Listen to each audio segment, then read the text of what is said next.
rumors swirling that Senator Bato de la Rosa has been arrested, but government agencies say otherwise.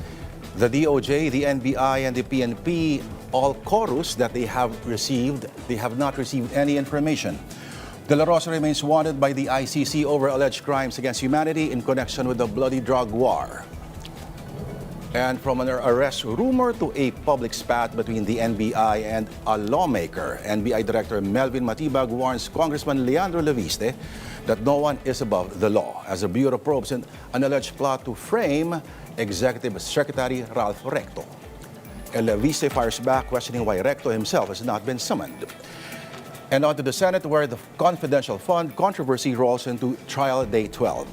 Prosecutor Lourd De Veyra calls the alleged misuse a scam after a former COA auditor says unliquidated funds may raise suspicions of personal use.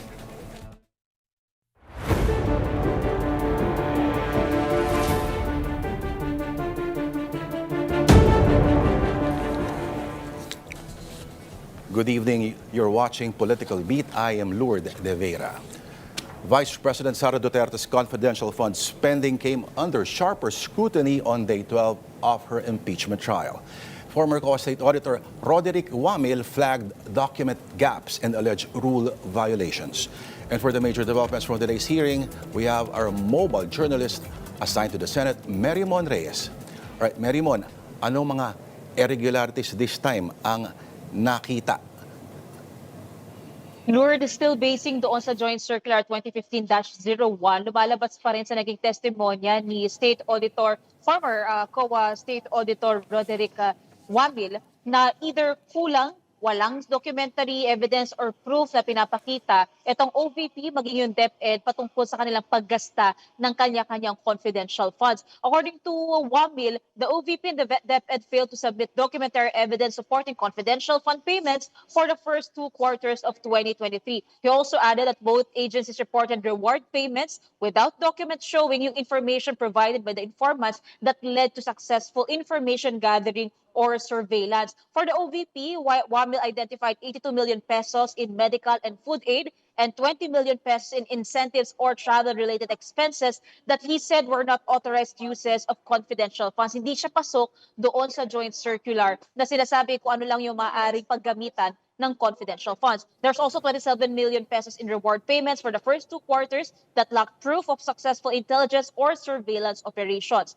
For the 3rd quarter, the OVP reported another 35 million pesos in rewards without attaching such proof. Even sa DepEd, noong binusisi rin kanina na prosecution, lumalabas na itong 37.5 million pesos na fixed amount per quarter withdrawn in full siya at ginamit na DepEd. Pero sa isinumite nila na documents for liquidation purposes, walang enough na dokumento nagpapakita na may listahan sila ng activities supposedly na pinagamitan ng confidential funds. Isang halimbawa na lang dyan yung counterinsurgency program na may 9 million pesos per quarter na ginamit na budget. Ang expected na outcome daw ito ay prevention ng recruitment by the NPA, communist or leftist groups towards teachers, personnel, and students. Pero walang listahan daw na sinumite. Kabilang na rin dyan, ito pang isang program or activity, yung abuse prevention and control within schools. Wala rin daw sinabit na dokumento, pero ang supposed na outcomes nito ay increased community participation in reporting cases against of recruitments against learners or other related issues. Same din daw observation nito sa 2nd at saka 3rd quarter. 10 million pesos for the 1st quarter, 10.75 million pesos for the 2nd quarter, 10.125 million pesos for the 3rd quarter. Wala ring sinumiteng listahan. At may isa pa dito yung extremism and terrorism programs, 9 million pesos din per quarter ang nakalaan dito. Pero again, wala ring sinubmit na documents ang DepEd. And ang supposed na outcome nito ay yung paggagather ng info necessary for the implementation of general peace and order within the department and intensifying background investigation of DepEd personnel and learners. Pero again, walang sinumiteng dokumento. So kapag kasusumahin ng mga ito, 37.5 million pesos at lahat ng mga isinumiteng dokumento, supposedly na ililiquidate yan, pirmado ni Vice President Sara Duterte. Lourd. Oo, at yun ang in-emphasize ng prosecution. Every layer may pirma. Ibig sabihin, kumbaga aware kung sino man ang principal nun. Pero parehong defense and yung prosecution really took their time to cross and redirect. At, pero bukas pa, Mary Mon, magkakaroon ng pagkakataon ng mga senador na magtanong. Tama ba? Kay Wamil? Tama, Lord. Hindi na rin kasi kinaya ng oras ngayon itong interjection o kung may manifestation na from the part naman of the senator judges. Kaya itong si Auditor Wamil, babalik pa rin siya bukas and he will remain sat sa witnesses stand pero para na sa pagtatanong naman ng senator judges. Sundan naman na siya ni State Auditor Sailin May del Campo na susunod ng ipapatawag ng prosecution para to testigo. Okay. Merong isang sinabing salita itong si Prosecutor Lorna Kapunan na pinatanggal ng defense at pumayag ang impeachment court na ipa-strike off record. Lord, actually maraming naging baka makita ng ibang netizens na meme-worthy itong mga nasabi si Attorney Lorna Kapunan, Counsel to the Prosecutors. Kabilang na dyan yung kanyang Filipino 101 na tinagalog o pinaliwanag in Filipino yung irregular pagdating sa disbursements, yung improper at yung extravagant na pagdating doon sa paglalabas ng pera na tinranslate ni Attorney Kapunan bilang ang akala niya raw kasi nung nagtatanong siya sa mga kasamahan niya kasi medyo may baka hindi raw strong card yung Filipino is bongga ka daw. So Bongga kaday. Bongga kaday. So isayaan, dagdag na rin yung ibang mga komento niya doon sa nagiging testimonya naman ni Wamil. But then again, mayroon mga part dito itong si Defense Attorney Michael Powa na nais pa strike off the records na sinustain naman ito ni Senator Chis Escudero. Pero nagkaroon naman ng pag-withdrawal din on the part of Attorney Kapunan kasi di niya lang din daw mapigilan yung sarili niya. Kasi kabilang na rin dyan yung isang disbursement document na tinatawag na pro forma. So, ibig sabihin, naka-template na raw, naka-annex na rin daw yun. Pero tinawag ni Attorney Kapunan na copy-paste daw ang tawag doon. So, plus yung sinasabi again ni Attorney Powa na nabibigyan daw ng kulay again, itong nagiging komento ni Attorney Kapunan. Alright, so ano asahan bukas? Isang mabilis lang na last na tanong. Lord, tuloy yung pagtatanong naman, interjection ng Senator Judges dito kay Auditor Wamil, plus depende na lamang din yan kung may iba pang kakailanganing administrative matter related sa kanya. Pero pagkatapos yan, itong si Auditor del Campo naman ang ipapatawag. And then ang prosecution, ipepresent nila bukas kung sino ang mga ipapatawag nila na tetestigo naman for next week. Kasi ang nakapending pa ngayon, itong mula naman sa House of Representatives, itong records custodian na si Marivic Parehas. So siya pa lang yung alam natin na pwedeng sumunod after ni del Campo. At depende na rin sa prosecution kung sino ang ipapatawag nila sa susunod na linggo. Lord. All right, on that note, thank you, our mobile journalist in the Senate, Mary Mon Reyes. Thank you, Mary Mon. All right, stick around. More stories ahead when Political Beat returns.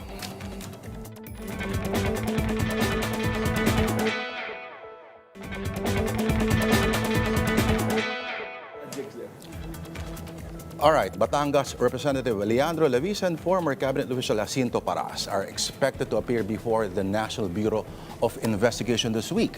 This after being subpoenaed to end the agency's probe concerning an alleged plot to frame up Executive Secretary Ralph Recto. And for more on the investigation, we're joined by NBI Director Attorney Melvin Matibag. And the first question, maraming salamat, Attorney. Thank you sa oras po ninyo. Unahin ko na po yung tanong. Totoo ba o hindi na nahuli si Bato de la Rosa? Well, as far as NBI is concerned, wala po. Hindi po namin siya nahuli.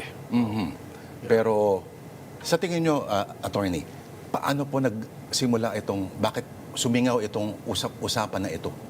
Hindi ko rin po alam. Nagulat na rin lang po kanina nung bumalik ako sa opisina, nandun yung mga reporters and asking.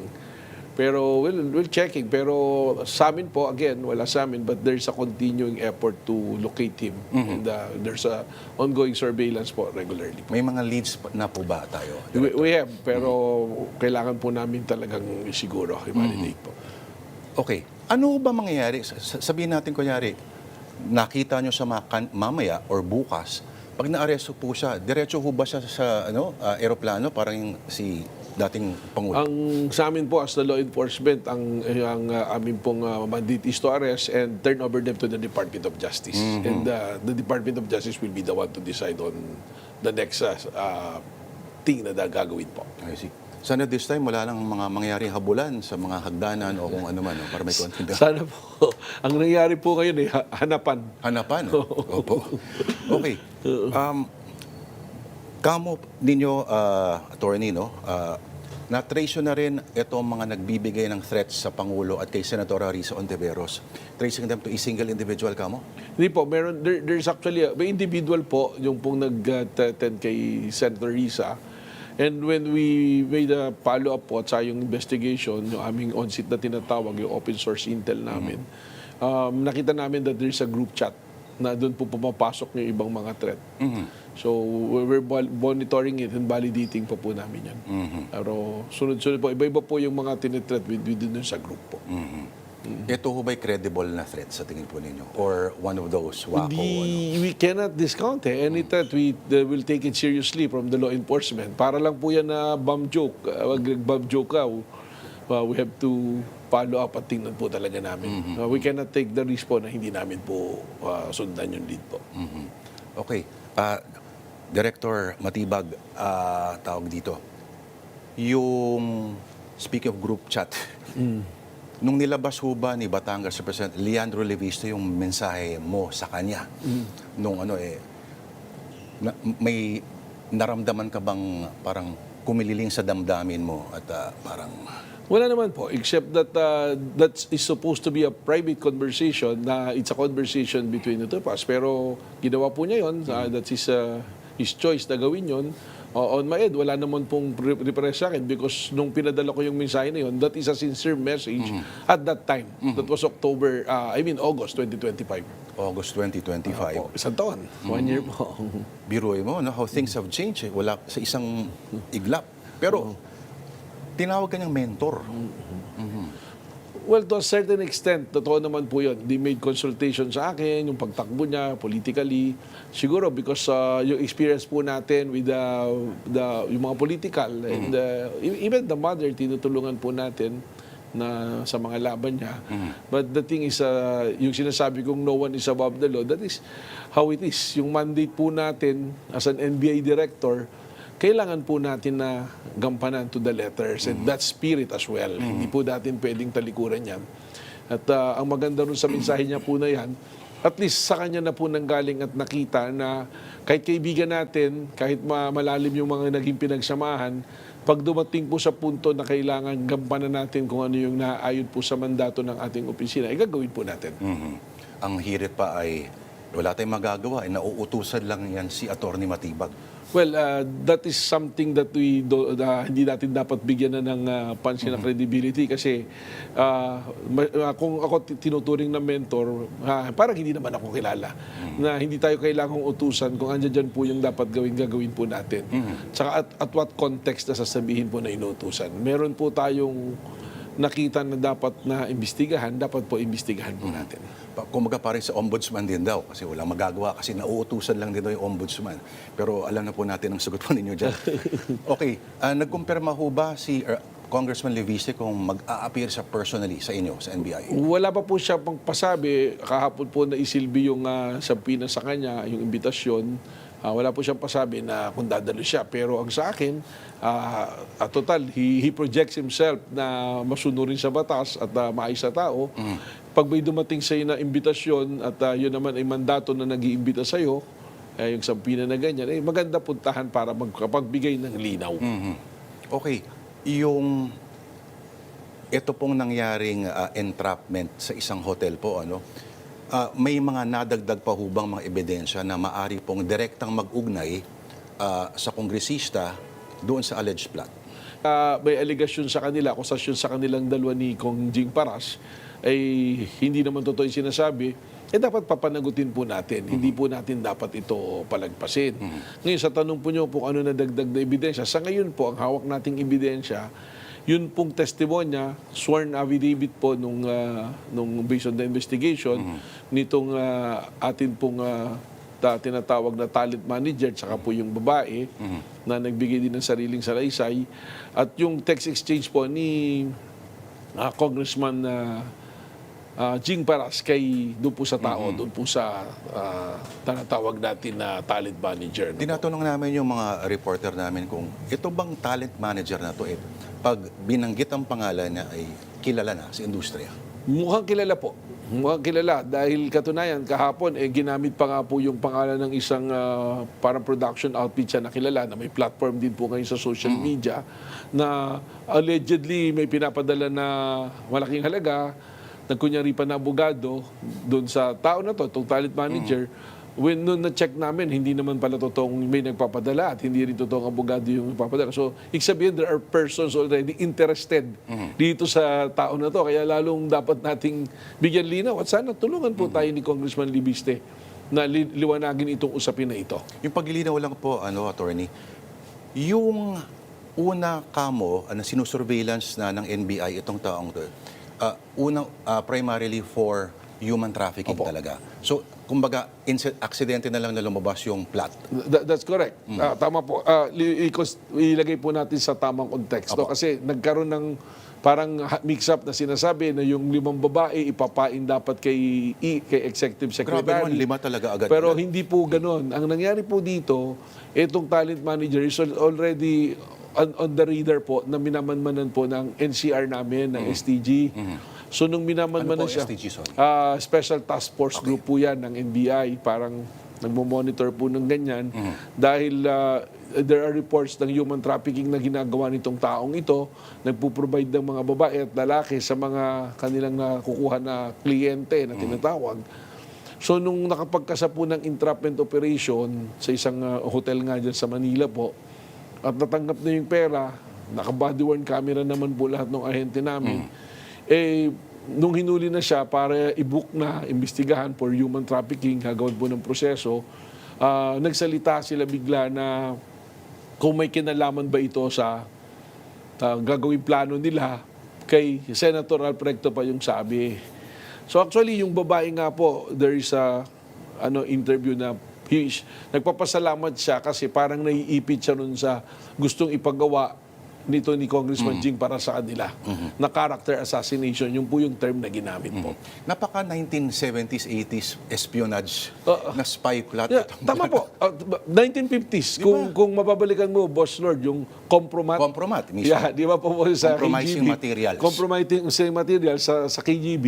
Kung saan yung isang British national, dahil bawal noon ang pagiging gay. Yes. Noong time na yon, 1950s, ito, civil rights leader tong tao na to, ginawa nila ng compromat na tinatawag. Na ganun din po, compromising pictures, ganyan po yung ginawa nila. So, ito po yung gustong gawin dito. So, gusto natin palawakin. Kaya nga po lumulutang pa na baka may ibang mga biktima, ganun po yan. Biktimahin, gustong gawin na ganun. So yun po, kasi character assassination, gagawa ng dossier na tinatawag. Yes. Para gamitin at sirain itong taong ito. Ang blackmail. Opo. Yun po. So, kailangan talaga ng, at least kahit paano, si Congressman Libiste as a resource.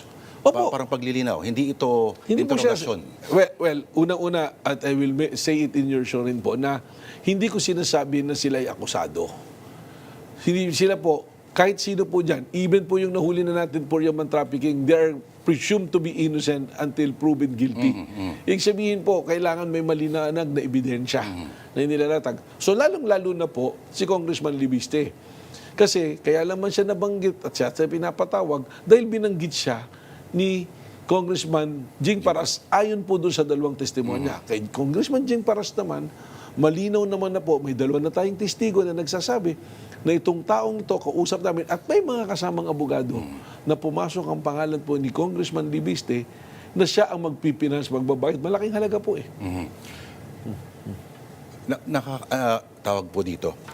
Kumbaga, medyo nakakatakot ho kasi yung pupunta ng NBI kasi parang level up yan sa presinto ka na magpaliwanag.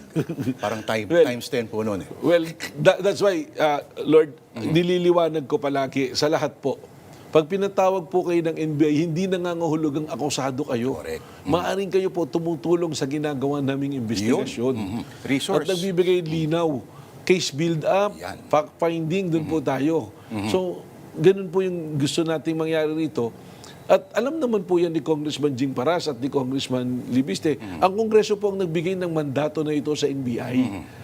Kaya naman po, dapat sana daluhan nila, tulungan kami, bigyan linaw. At kung kailangan may mga papanagutin sa pagbabanggit ng pangalan nila, ay tutulong din po ang NBI sa gawain na yan. So, hindi sila nagpapakita pa, gaya rin po nung hindi nagpakita na nagpadala na lang ng mga legal representatives. Itong isa niya namang iniimbestigahan, yung sa SEA Games Organizing Committee. Opo, no? Opo. Can you tell us about it? Anytime daw ay ilalabas yun ang resulta ng investigasyon? Marami na po kaming hawak na dokumento at marami na pong testimonya na binigay. Every day may pumapasok po. Tama po. Pinatawag po namin yung mga Board of Trustees base po doon sa GIS na isinumite dyan po sa SEC at sa halip na dumalo sila, dumula abogado. At tumihingi po ng kung ano yung reklamo, complaint. Isa ngayon naman po, yung case build-up namin, mas malinaw na po na nakikita namin kung sino yung may mga responsibilidad po at kung anong kaso ang dapat harapin. Ongoing po yan. Katunayan, kanina po may mga pinirmahan ulit ako na sabwina para pumunta. Ang maganda po rito, yung ibang sinasabwina namin, bago pa yung date ng kanilang pagharap, voluntary na pong pumupunta para magbigay po ng ebidensya. Ganun ho dapat siguro sa mga Yun mga po, pinapatawag ngayon. Lalo na kung wala ka naman dapat itago. Yan, Kasi kung hindi po tayo haharap, it creates a speculation to the public. Pati rin po sa amin, from the side of the investigation, medyo nag-iisip kami.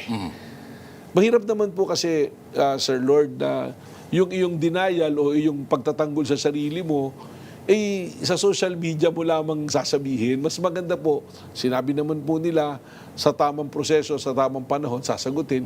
Ito na po ang nakasaad na proseso sa batas natin. Paano pag pinatawag ulit kayo sa Senado? Handa ho ba kayo humarap ulit? Palagi naman po. Kahit i-double team kayo na magkapatid? Well, mandato po nila yun. So I have to say, wala naman pong problema. Basta you cannot deviate from the truth. Kasi pag totoo po yung sinasabi natin sa Lord, kahit balik-baliktarin ka pa, 10 ikot ka pang iikot, babalik ka pa rin doon sa storya mo na yun. Pero pag ikaw nagtatahi ka ng storya, eventually lalabas yung tinatahi mong storya. Okay, on another note naman, yung isang vlogger na nag-post ng alleged property ninyo sa Amerika, nakapangalan daw ninyo, at pero, muntik na kayo mapatrouble siguro sa misis ninyo. Sino tong pangalan na ito? Iba naman ang pangalan ni misis. Okay, tinake down na at humingi ng paumanhin, pero itutuloy nyo pa rin mo ba yung kaso? Kailangan po. Kailangan pong papanagutin natin so that it will serve a lesson personally to her. O to her. To her. O saka po doon maging halimbawa rin doon sa mga nagbablog, mag-ingat. Kasi malungkot po yung nangyari sa akin dyan. Isipin nyo po, katatapos ko lang magtestimonya, ang tingin ko po rito, that is a strategy to impeach my credibility outside of the impeachment court. Because I believe, nung pong nandun ako sa impeachment court, I think, hindi naman na-impeach yung aking credibility, hindi naman nadungisan. So nung paglabas ko, para kumbaga trauma to me, pinalalabas na ko, may property sa Amerika yan, na nung ako, hindi ko po pinapatulan kasi alam ko naman na wala. Yun nga lang, sinasabi nyo, muntik mapatrouble, baka may binili ko ng property. Nagkataon, ang pangalan po nung asawa, Ana Marie. Laman, ang asawa ko po, Maria Reni Ann Lourdes. Siguro nakita yung Ann game. So yun na, sinabi. Tapos Melvin Matibag. Yung Melvin Matibag na po, yung Birosano yung middle name niya. And that's true, pinahanap po natin yan. 2000 po siya nag-migrate sa Amerika, 2004. Binili nila yung bahay on loan sa Wells Fargo. Wells Fargo pa talaga. Opo, naka-loan. Kasi doon pa lang po sa storya, 2004, hindi pa po kami makakilala ng asawa ko noon Okay. 2012 po kami nag-start na magkasama. So, Hindi pa huli ang lahat para umamin kay misis. alam naman po niya ito. At saka, nung nag-apologize na nga, sinabing ganun, ako naman po, mabuti. Kasi at least, nakita ng tao, yung mga political blogger na ganyan, we cannot take yung kanilang pinopost as the Bible truth na it's cast on stone already. We should always take it with a grain of salt. Sabi nga, yung dapat may pagsusuri, may fact-checking po na ginagawa. Yung network na pumake up po ng item na yun, ilang tambak na asin ho ba, ilang tonelada ng asin ang kailangan nilang... Well, ako naman po, in fairness to them, nakita ko yung mga lumalabas kayo na balita tungkol sa akin, and I think that's the way of making amends. And personally, yung isa naman po sa mga known na yan, incidentally, nagkita kami sa isang restaurant and he approached me to apologize. Okay na po yun. Okay na po. Minsan naman may mga network talaga na nagkakamali. Ang importante po binabawi naman kahit na papaano. Ang sa akin, syempre, na-create na yung damage. Pero sa akin naman, Sir Lord, at the end of the day, pag uwi ko sa bahay, pag harap ko sa salamin, nagsisipilyo tayo, sarili mo lang naman kausap mo kung may ginawa ka bang tama o mali ng araw na yun Ganun lang po kasimple. Pag uwi mo sa bahay, nagsisipilo, mga anong oras na yun, Atty.? Depende baka minsan madaling araw. Anong oras ka na umaalis? Minsan hindi na tayo nakapagsipilyo. Naghihilamos na lang. Okay. Good luck po sa inyo. Salamat po. Attorney Melvin Matibag, ang direktor po ng National Bureau of Investigation. Lahat yata ng bureau ninyo, all cylinders firing. No? Well, very active po. I'm happy to report, if I can say lang, I have to thank the men and women of NBI for their professionalism and for the love of the country. Yung nobility, bravery, integrity, talagang we're living up to it. I have to report, I will be 6 months this month, 6 months po ako, and we have more than 700 cases, apprehensions leading to prosecution and arrest. Hindi lang po nababalita lahat yan. Halo-halo na po yan. Human trafficking, online sexual abuse and exploitation of children, agricultural smuggling, illegal drugs, yung pong mga warrants na siniserve namin, lahat po ng division namin in all the regions are working. And I'm very happy, 700 plus na ano po yan, na aming apprehensions leading to prosecution and arrest. Tingnan po ninyo, 6 months, sabihin 100 cases po. 6 months ka pa lang pala, Atty. 6 months pa lang po. Parang tagal-tagal mo na sa NBI. O parang ang dami lang kasi nangyari Marami sa lang po nangyari. Opo, marami po nangyari. So, we're happy to help po. Maraming salamat po at sana po makatulog kayong gabi. Salamat po, salamat po. 8 hours, diretso po. Wala na po tayo nun. We're happy with 5 hours. Okay na po. Maraming salamat Thank you, Sir Lord. Thank you for gracing us in the studio. Si Attorney Melvin Matibag, ang direktor po ng NBI. Thank you, sir. Please don't go away. More developments ahead here on Political Beat.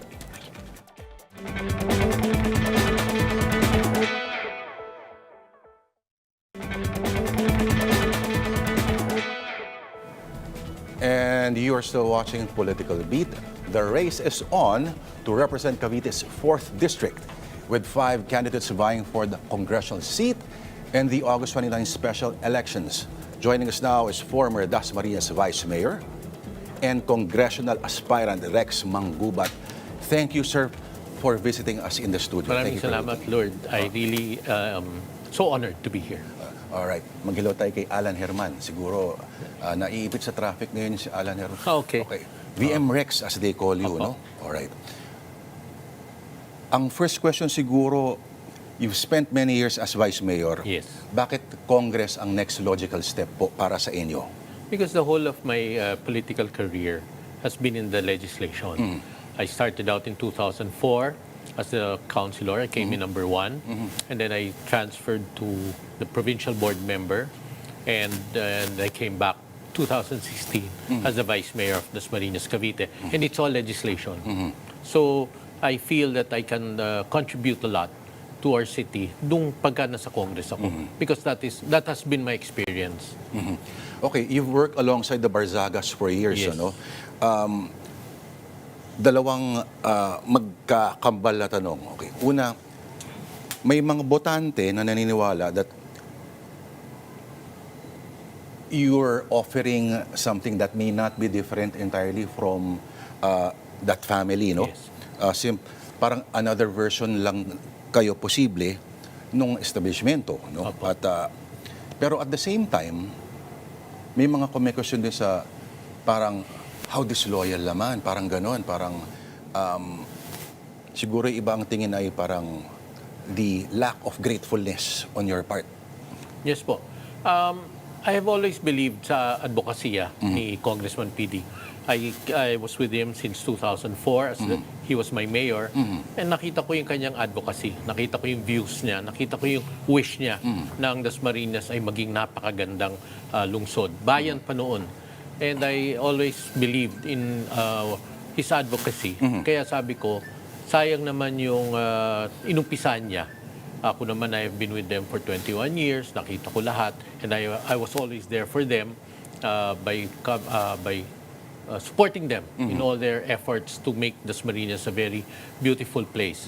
At nakita ko naman na kaya ko pang dumagdag dahil I grew up under him eh. So alam ko kung Parang mentor. Yes, he was my mentor. He was my mentor. At nakita ko naman talaga na yung kanyang aim talaga was for the people of Dasmariñas. If the father were alive, ano sa tingin mo yung sasabihin niya dito sa mga naging mga acts ni Kong Kiko? I always believe na na the apple does not fall far from the tree. So ang ibig sabihin nun I always thought that his son would perform with the same passion and advocacy ng kanyang ama. Kaya lang there were so many distractions during the term of his son na parang sayang naman, sayang yung oportunidad. And maybe because he was not present anymore, siguro medyo sayang lang yung guidance and all na pwede sanang ipasa ni Kong PD sa kanya. Yung guidance from the mother naman, Vice, ano sa tingin ninyo? Well, yung guidance naman ng mother has always been there also. Kaya lang, sabi nga natin na merong sariling desisyon yung anak na we cannot answer for dahil kanya naman desisyon yun. So, siguro, that is between them na lang. Okay, ang partido po ninyo ay yung NUP, no? No po, I am an independent. Independent. Yes po. po. Okay. So, if elected to Congress, what would be 3 things that you would not do as congressman? Not do? Well, definitely I will not be lazy. I will come in early because I have always been in my 21 years. Alam ng taong bayan ng Dasmariñas, sa pag may mga okasyon, I always come in early. I am the earliest to come and I am always the last to go home. Every day, palagi ako nasa office because I am a people person. Gusto ko, I want to meet people. I want to interact with them. And I love that. Pagkatapos siguro, I would also advocate for the health program of Dasmariñas. Ang population namin is 1 million na. So when you come to think of it, ang daming pangangailangan. And you have to remember that we are a resettlement area. So people from the informal sector, dinala sa amin So marami dyan ang walang kakayahan para pumunta sa doktor, para bumili ng gamot. So ang number 1 advocacy ko would be for health. Yun po. Marami nagsasabi na, bakit nga ba tubig ang isa sa mga major problems ng Dasmariñas? Actually, it's a big question din Before kasi, nung Dasmariñas Water District yan, ang reklamo ng tao, mahina ang tubig. So everybody was, how would you put it, hoping for a better service, no? So nagkaroon ng joint venture Dasmariñas Water District with Prime Water. Kaya lang, siguro... Prime Water talaga. Okay. So ang point lang siguro, maybe it was just not handled properly or whatever, na it was really sorely lacking sa inahanap ng tao. Kaya ang ngayon, kinuha ulit siya ng Water District. And I heard that Water District now has a joint venture naman with Hiraya. Sa parang binili yata ng Hiraya ang Prime Water. So ngayon, ang kausap ng ng Dasmariñas Water District is Hiraya. So, well, I am hoping that the water improves in our lugar kasi napakahirap talaga ng walang tubig. Sabi nga nila, mawalan ka na ng kuryente, walang tubig. Highly urbanized ang Dasmariñas. Oh, yes. VM Rex, ano? So, in the next 10 years, ano bang mga major challenges ng Dasma? Well, syempre, number 1 is health. Akala ko, number 1 ay mga subdivisions. Hindi pala. Well, we have one of the biggest number of subdivisions in Cavite. Sabi ko nga, I always tell that to the people who transferred to Dasmariñas. Sabi ko, alam niyo, malaki utang na loob namin sa iyo, malaki ang pangananagutan namin. Because from Manila, dumaan kayo ng Bacoor, dumaan kayo ng Imus. But you decided to live in Dasmariñas. So ayaw ko na masabi ninyo na sayang, dapat doon na lang instead of here. Kaya malaki ang utang na loob namin sa mga migrants who transferred to Dasmariñas. Tama ka. Migrants talaga tawag niyo. Well, they immigrated to Dasmariñas, di ba? Pero sinasabi nila, dapat hindi na i-declare na dapat ang Dasmariñas ay partner 1 ng Metro Manila. Kasi Konting kibot mo na lang doon. Totoo po yun. Pero, siyempre gusto pa rin natin maging part ng lalawigan ng Cavite.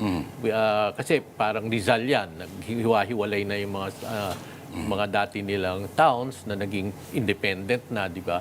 Pero kami naman, siyempre very historical ang Cavite. Mahal natin ang Cavite. We are one of the sa flags, di ba? So, proud kami to be a Caviteño.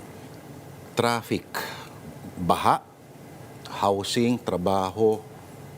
Kapag nagpatuloy pa ba ang expansion ng Dasmariñas, paano yung pag na-outpace halimbawa ng growth ang available resources and infrastructure?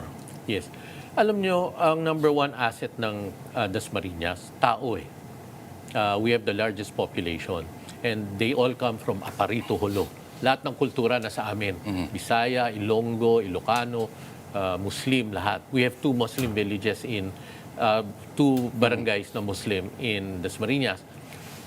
Ang aking pananaw palagi is, why do we let these people work in Manila? They babayad sila ng pamasahe to go all the way to Manila and then they come home after 6 days na malayo sila sa pamilya nila. Ang gusto ko talaga, i-develop ang trabaho sa Dasmariñas para pag umalis ng umaga yung tao, uuwi rin siya ng gabi sa bahay rin niya at kasama niya yung mga pamilya niya. Hindi napapabayaan yung mga anak.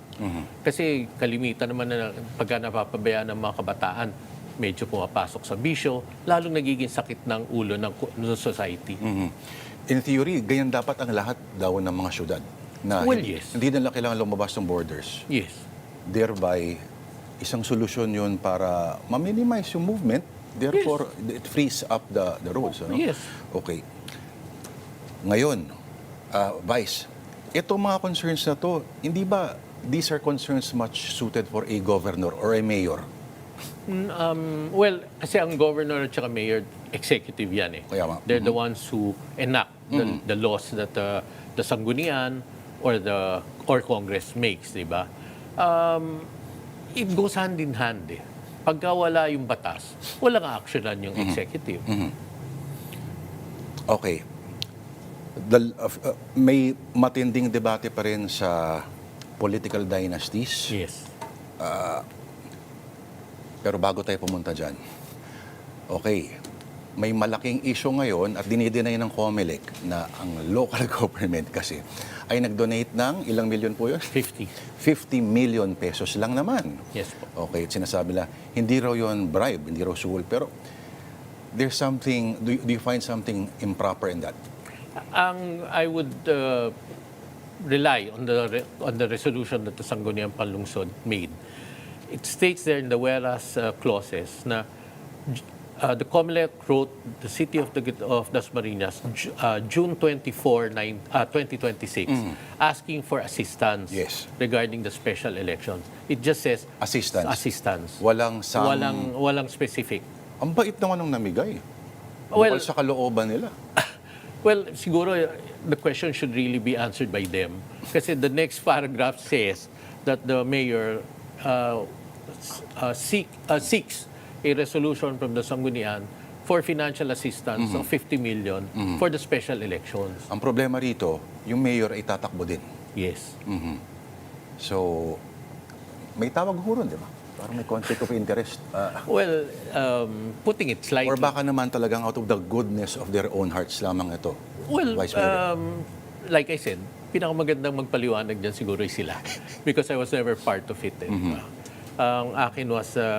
Kung nasa council ka pa, I would question. Kasi safety rin namin yun eh, di ba? Kasi in the COMELEC, in the Omnibus Election Code, it is prohibited eh. Because COMELEC should be independent of any local government. Kaya it specifically says to talaga na bawal talaga to receive any donation or the local government to give any donation or financial assistance. Baka pag COMELEC exempted, pag kandidato lang bawal. Di ba yung nangyari sa senador? Medyo malalim na yun eh. So, Okay, pero meron na ho bang nag-file o may mga umangal na ho ba at gumawa ng mga legal na mga hakbang? Well, alam mo yung ikot ko everyday, yan ang palaging tinatanong sa akin eh. So sabi ko, sayang naman din yung 50 million. If it At was, isa pa tanong dyan, may 50 million ng Dasmariñas? yes. Dapat ginamit na lang sana sa pagamutan, which sorely lacks manpower at saka equipment dahil sa laki ng populasyon namin. So the 50 million could have been used for the health programs of the people. At saka siyempre, galing naman tayo sa legislation, yung 50 million na yon was a line item. Saan galing siya? Diba? So may savings pa lang 50 million. It's a question lang of where did it come from? Where was it taken from? Diba? Kasi alam mo naman na before you come up with the budget for the local government, you have to come up with the AIP, the Annual Investment Plan. At doon nakasaad kung ano yung paggagastusan mo. So ang question doon was it ever in the AIP, yung 50 million na yun? Okay. Ano po naramdaman ninyo nung kumalat yung balita? Actually, sinabi niya na posibleng tumakbo yung dating kongresista na dahilan kung ba't nabakante ito dito sa race na ito against his own mother pa. It was okay with me. Kasi di naman siya, what do you call this, banned from holding public office. I believe in democracy. Anybody can run. Same with me. It's a vacant position. I can run for the position. Diba? Ganyan talaga yan eh. Diba? It's his right. So I would respect that. Pero ibang klase yun. Okay. Yung apelido po ba nila hanggang ngayon may magic pa rin sa Dasmariñas? Well, At hindi apektado ho ba siya nitong mga recent na mga behavior ni Kong Kiko? nationally, yes, I think so. Kasi Dasmariñas has always been looked up to. Most especially during the time of Congressman PD. I mean, he has performed so well in Congress with all the batas na ginawa niya at saka yung kanyang mga performances sa impeachment proceedings nung panahon ni nung mga kaso-kaso. And he has been a very good lawyer talaga. So sa tingin ko medyo naapektuhan din talaga. Alright. BM Rex, ito. Name for me one law you admire. Kasi since papasok ka sa Congress, Yes. one law you'd repeal. One congressman, past or present, that you look up to. One issue where you've changed your mind eventually. And one hard political lesson that you had to learn. Okay. Sa una muna, one law you admire. The anti-dynasty bill. I firmly believe in the anti-dynasty bill kasi it gives an opportunity to everybody. Not because you're related, not because you have the same family name or you're the son or the daughter of a incumbent politician, that you have the right to be in that position. Alright. And Hindi yes. pa, kasi one law you would repeal. One law that I would repeal, well, syempre yung sa, alam mo, you got me there eh. I'm Sige, sorry, skip mo na, babalikan natin yan. Okay. One congressman, past or present, you look up to. Mukhang alam na natin kung sino. Oh yes, O may dadagdag ka pa doon. Kong PD. I have always admired his intelligence. He has always been a very cerebral person. Nag-impeachment, ano pa pala yun? Prosecutor nga pala, no? At saka cerebral siya eh. When I say cerebral, nag-iisip yan. Before he asks you a question, he knows the answer to the question that he will be asking eh. Kaya kailangan on your toes ka palagi sa kanya. Ang hirap naman nun. Okay. One issue that you change your mind over the years. Over the years. Pastor, siguro yung ang labo yata ng tanong ko na yun. Sige, skip na lang din natin Okay. yun. One hard political lesson that you had to learn. One, always be your man. Be the man that you are. Don't rely on other people. Kasi it's a hard lesson that I learned that it will never be passed on to you. You have to be on your own. Na kailangan mo binago mo yung sarili mo for... Yes. That is true. Kasi alam mo, lalo na with the trend that's going on, hindi bibigay sa'yo hanggang hindi mo talaga pinapakita na kaya mo eh.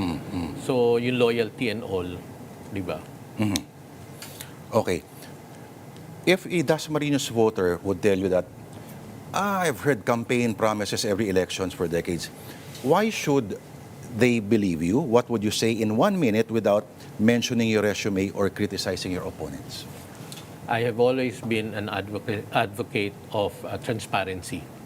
I have never been involved in any anomalies, most especially in sa pera. Apa.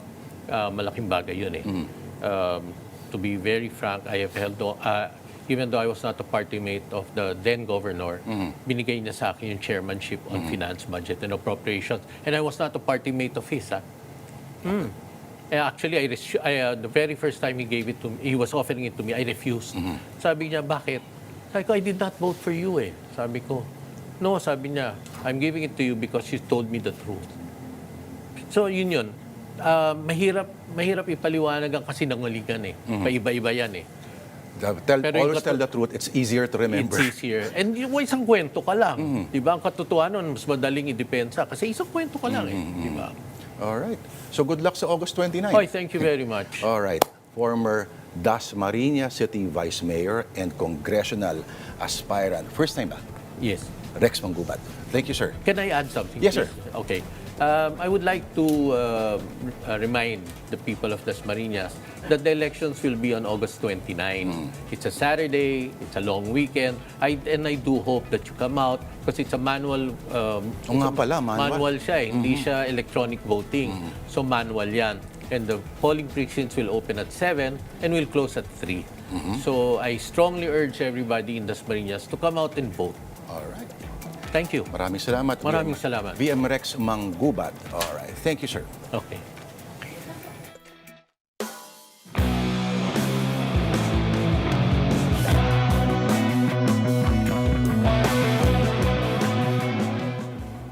Tonight's editorial is about what happened earlier at the Senate. No, I shall not be talking about the impeachment trial. The topic is something more, let's say, infinitely more noble. For one glorious afternoon, the Philippine Senate became a place where everyone stood for merit instead of maneuvering. Normally, someone's name is invoked in that chamber, usually in the context of involvement in an investigation, a witness, or a resource for a hearing in aid of legislation. And the reason why Alex Eala's name was mentioned in the Senate was something almost embarrassingly old-fashioned. She excelled. She triumphed. She made history with her breakthrough WTA title in Washington.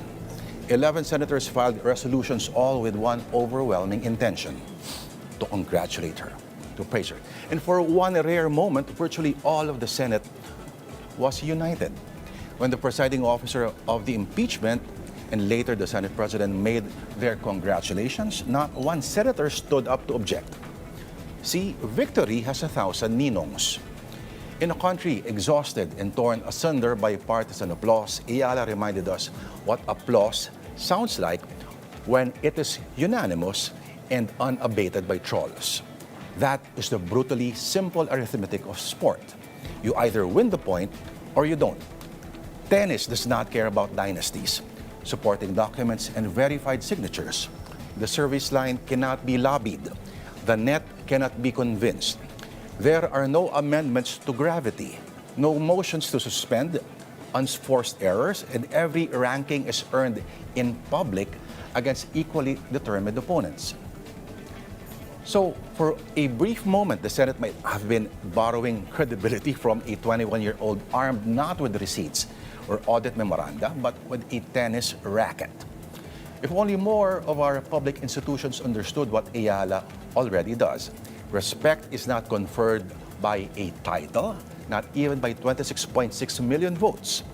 It is accumulated one hard-fought point at a time.